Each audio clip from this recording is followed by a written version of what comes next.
तो मैं शुक्रिया अदा करता हूँ अपनी पार्टी के सदर MIM के सदर जनाब असदुद्दीन ओवैसी साहब का। उसके बाद मैं शुक्रगुजार हूँ जिसने ये आइन लिखा और ये कॉन्स्टिट्यूशन संविधान लिखा, और इस संविधान के ज़रिए आज मुझे यहाँ आने का मौका मिला। और मौका मिलने के साथ साथ कोर्ट ने मुझे यहाँ आपके बीच में आने की इजाज़त दी और कैंपेन करने की इजाज़त दी। मैं कोर्ट का, यहाँ जो प्रशासन मेरे साथ आया है, उसका बहुत बहुत शुक्रगुजार हूँ। देखिए, मैं पर्टिकुलर किसी कैंडिडेट के ऊपर बात नहीं कर रहा हूँ। मेरी लड़ाई किसी कैंडिडेट से नहीं है, हमारी लड़ाई इश्यूज़ की है। हमारी लड़ाई वो लड़ाई है जो पूरे हिंदुस्तान के लोगों ने लड़ी। उसमें जामिया मिलिया इस्लामिया ने जो एक आवाज़ उठाई थी, वो आवाज़ पूरे हिंदुस्तान में गई और उस आवाज़ ने एक हद तक NRC और CA पे स्टॉप लगा दिया। हमने वो लड़ाई लड़ी है।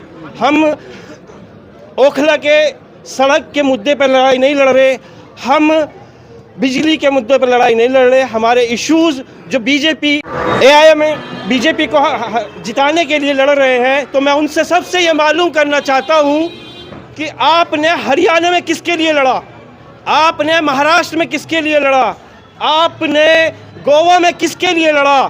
तो फिर आप बीजेपी की बी टीम हुई, क्योंकि आपने गुजरात, गोवा, महाराष्ट्र, हरियाणा में कांग्रेस को हराने का काम किया। आज इसी तरीके से दिल्ली के अंदर कांग्रेस में बीजेपी के साथ काम कर हर सीट पे खड़ी हुई है, तो यानी कि वो बीजेपी के लिए काम कर रही है।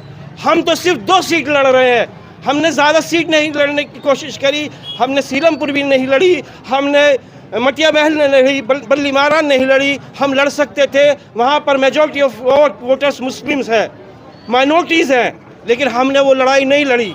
हम ये चाहते हैं कि हमारा प्रेजेंटेशन हो, हमारी एक लीडरशिप हो, उस लीडरशिप में हम एक बार्गेन करने की ताकत रखते हो, उस ताकत के इस बिहाफ पे हम अपने इश्यूज़ को रेज़ करें।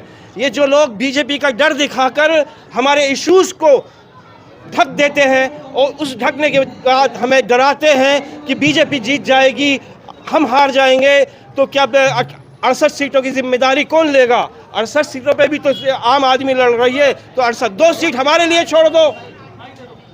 जो और पार्टियां हैं यहाँ पर लड़ रही हैं, वो कह रही हैं कि ओवैसी साहब अगर आपके साथ खड़े थे तो 5 साल क्यों नहीं दिखे आपके साथ? देखिए, ओवैसी साहब रेगुलर 5 साल मेरे साथ कहीं ना कहीं बोलते रहे हैं, ऐसा नहीं है। और मैं आपको एक बात बता दूं कि जो 5 साल से हम लोग लड़ रहे हैं, अगर वो लोग ये कह रहे हैं कि ओवैसी साहब साथ नहीं थे, आज तो मेरे साथ हैं। आम आदमी पार्टी, कांग्रेस तो आज भी साथ नहीं है। कांग्रेस ने तो अभी आरोपी साबित किया है। संदीप दीक्षित का भी बयान आया है कि AIM ने, असदुद्दीन साहब ने दंगाइयों को, आरोपियों को टिकट दिया है। क्या हम आरोपी हो गए? अभी तो चार्जशीट तक जमा नहीं हुई है, अभी तक चार्जशीट जमा हुई है, चार्ज पे बहस चल रही है। आरोप कैसे साबित कर सकते हैं अभी आप? अभी तो सिर्फ हमें डाला गया है UAPA के तहत, अभी हम पे कोई आरोप साबित नहीं हुआ किसी भी तरह का, तो कैसे आरोपी कह सकते हैं कांग्रेस के लोग? यानी कि कांग्रेस भी मिली हुई है बीजेपी से, यही हुआ ना। माहौल क्या लग रहा है इलाके में? आप पैदल यात्रा कर रहे हैं। देखिए, मैं माहौल मुझे नहीं मालूम, जनता इलेक्शन लड़ रही है, यहाँ की आवाम इलेक्शन लड़ रही है। मैं तो जेल से आया हूँ, अब जनता जानती है माहौल कैसा।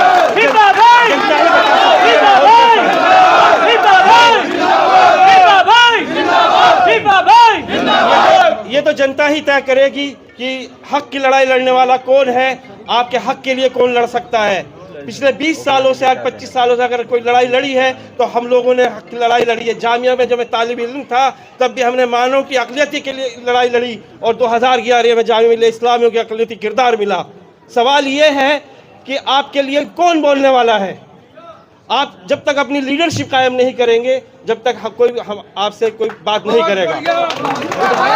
चाहे दंगा हो मैं खड़ा था, कोरोना था मैं खड़ा था, सबका साथ दिया। कौन कह रहा है? विधायक। मैंने कहा मैं विधायक की, मैं ओखला की बात ही नहीं कर रहा। हमारी इश्यूज़ की लड़ाई है। आम आदमी पार्टी ने क्या किया? 24 फरवरी 2020 को रात को 10 बजे हम लोग उसके घर पर जाते हैं केजरीवाल के, और उससे दरख्वास्त करते हैं कि मुस्तफ़ाबाद और चांद बाग में एम्बुलेंस भेज दीजिए, लेकिन वो नहीं, वो एम्बुलेंस नहीं भेजता। रात को 3 बजे हम पे लाठीचार्ज होता है, अगले दिन सुबह 12 बजे तक हमें थाने में रखा जाता है। केजरीवाल 1 मिनट के लिए नहीं हमसे मिला, एक बार भी उसने हमसे नहीं कहा। यहाँ से ओखला से तकरीबन 200 लोग गए थे केजरीवाल से मिलने, रात को 3 बजे 4 बजे हम पे लाठीचार्ज हुआ है। तो उस वक्त केजरीवाल कहाँ था? अगर केजरीवाल चाहते तो दंगे नहीं होते जमुना पार में।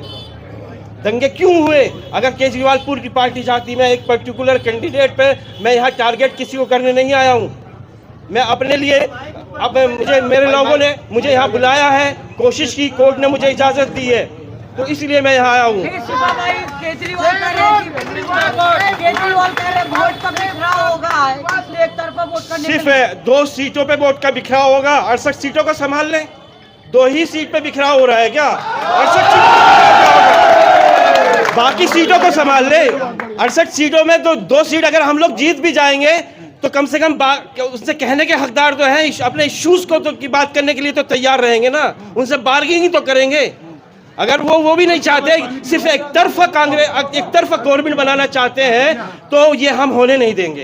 अब हिंदुस्तान का मुसलमान ये होने नहीं देगा। लेकिन सर आप कह रहे हैं कि जो है कौम की लड़ाई और हक की बात करते हैं, लेकिन बदरुद्दीन अजमल ने जो है आम आदमी पार्टी को समर्थन कर दिया, वो भी कौम की बात करते हैं। देखिए, किसने किसको समर्थन किया, हमें उससे मतलब, हमें अपनी लीडरशिप चाहिए, हमें अपनी लीडरशिप चाहिए, उसी के तहत हम कुछ कर सकते हैं। कौन किसको सपोर्ट कर रहा है हमें उससे मतलब नहीं है। हमारा मतलब ये है कि हमारे इश्यूज को कौन उठाएगा, हमारे इश्यूज की कौन बात करेगा, मतलब ये है। शिफा भाई तुम संघर्ष करो, हम तुम्हारे साथ हैं। शिफा भाई तुम संघर्ष करो, हम तुम्हारे साथ हैं। जीत गया, वह जीत गया, शिफा जीत गया। कहा जा रहा है कि ओवैसी साहब जो है दंगाइयों को चुनाव लड़ा रहे हैं।